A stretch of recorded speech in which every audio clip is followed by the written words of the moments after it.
Kembali lagi di acara News Tourism.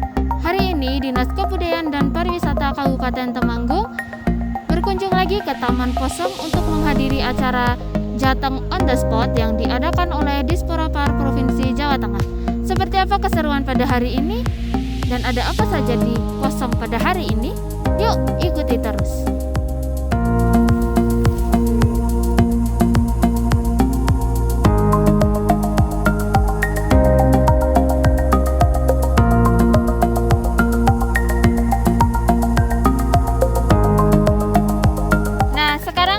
Bersama Pak Sinung dari Kepala Dinas Disporapar Jawa Tengah. Apa kabar Pak Sinung? Alhamdulillah baik. Mbak Vina kabar?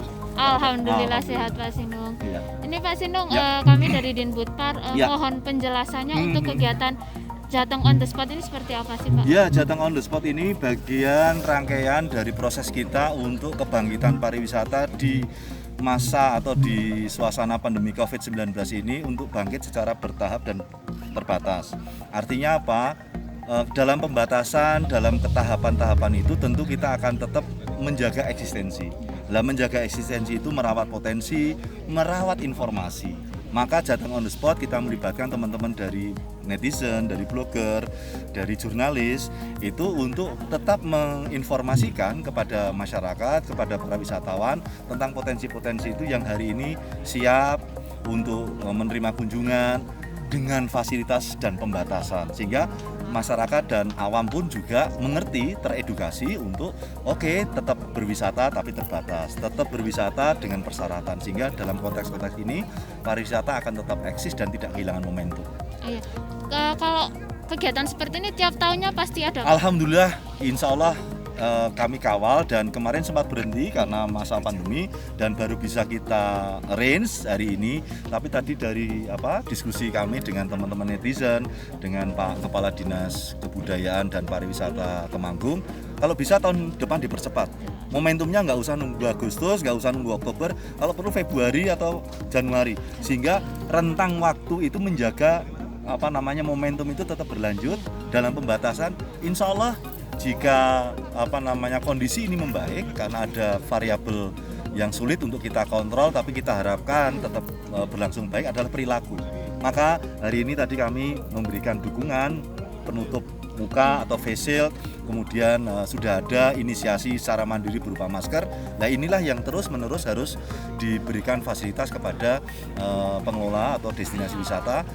Siapapun wisatawan yang hadir di sini tentu kita harapkan sudah bawa masker. Tapi bagi yang tidak membawa masker, kita aturi masker secara gratis, dan itulah fasilitas yang kita berikan, dukungan itu.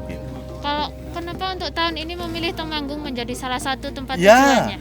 Tentu saya membaca jurnal dari para pakar yang menyebutkan bahwa tren pasca pandemi ini akan ada segmentasi yang akan dipilih oleh wisatawan, terutama wisatawan usia muda, itu yang open space, yang alam terbuka, yang mengeksplor keindahan semesta. Karena dalam kondisi seperti ini tentu dengan kondisi yang alam terbuka itu mengurangi potensi terkait dengan risiko pandemi itu. Sehingga dalam konteks-konteks itu ini yang kita dorong.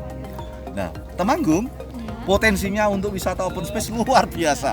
Nah, kenapa tidak kalau kemudian hal itu kita jadikan trigger? Tetapi tentu membawa konsekuensi, siap patuh ada fasilitas sehingga rasa aman, nyaman, bersih itu bisa tersajikan untuk para wisatawan. Itu. Kalau kesannya untuk para wisatawan Pak yang akan berkunjung ke destinasi wisata yang ada di Jawa Tengah itu seperti apa? Saya tetap tidak akan pernah berhenti untuk menyampaikan, silakan berwisata, patuhi protokol kesehatan, tetap jaga jarak dan gunakanlah masker, sering mencuci tangan, dan kalau perlu laporkan destinasi wisata yang tidak memberikan fasilitas protokol kesehatan maupun penerapan protokol kesehatan, karena ini untuk kepentingan bersama. Pariwisata Jawa Tengah dari Temanggung untuk kemajuan pariwisata Indonesia. Terima kasih Pak Sinung untuk waktunya. Sama-sama. Begitu tadi wawancara kita dengan Bapak Sinung. Selanjutnya kita akan mewawancarai rekan-rekan yang ada di sini juga. Seperti yang Pak Sinung katakan, dari Jawa Tengah, dari Temanggung untuk Indonesia. Jagani Plesiran. Terima kasih.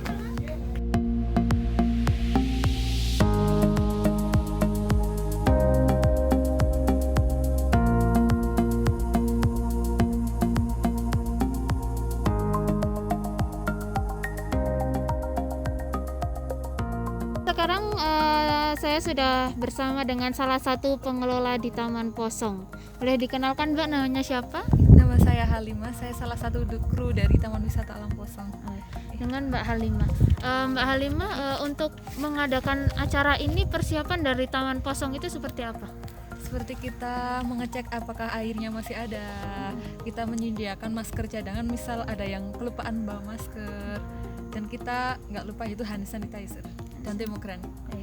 Berarti itu salah satu protokol kesehatan ya Mbak. Protokol kesehatan. Kalau untuk protokol kesehatan yang lain seperti pada saat menjamu makanan, apakah diambilkan atau mereka tetap mengambil sendiri dengan nasi box? Kalau untuk makanan kita mengambilkannya, soalnya untuk mencegah penularan COVID itu jadi kita pakai nasi box. Oh, ya. Oke, kalau begitu untuk pembersihan berkala yang ada di Taman Posong ini seperti apa Mbak? Pembersihan seperti penyemprotan disinfektan ke beberapa sudut yang sering banget untuk berkumpulnya orang-orang. Oh, iya. Berkala ya Mbak? Ya, berkala. Rutin. Jadi selalu rutin disemprot. Jadi untuk wisatawan yang datang ke sini itu tidak. Jadi kita aman, antisipasi. Iya. Biar nggak sering menyebar. Kita kan wisatawan dari banyak daerah. Iya. Karena Posong ini juga sudah terkenal ya Mbak, Ya, sampai mana-mana. Alhamdulillah. Iya. Lalu untuk harapan dari Taman Posong nih untuk teman-teman wisatawan yang akan berkunjung ke Taman Posong itu seperti apa? Harapannya untuk selalu menjaga kebersihan di sini, ikut mempromosikan supaya Posong itu lebih dikenal. Kita kan kenalnya masih di Indonesia, kita pengennya kenalnya di luar Indonesia gitu. Udah pernah ada tamu asing belum? Sering, setiap minggu itu pasti ada turis yang kesini. Terus untuk pesannya untuk pengelola wisata yang ada di Kabupaten Temanggung selain Posong yang sedang merintis Mbak, seperti apa untuk bisa menjadi Posong yang dapat dikenal masyarakat luas? Untuk teman-teman lain yang sedang merintis seperti contoh Alam Sewu itu harus tetap semangat, jangan menyerah. Pasti ada titik kegagalan di mana itu mau membangun sebuah usaha, karena kalau kita usaha terus tidak akan mengkhianati hasil. Seperti itu saja bincang-bincang kita kali ini. Terima kasih banyak sudah memberikan waktu untuk berbincang-bincang ya. Seperti itu teman-teman, seperti yang Mbak Halimah tadi katakan, kalau usaha itu tidak akan mengkhianati hasil. Terus mengembangkan pariwisata di Temanggung, tapi tetap jaga di pelesiran.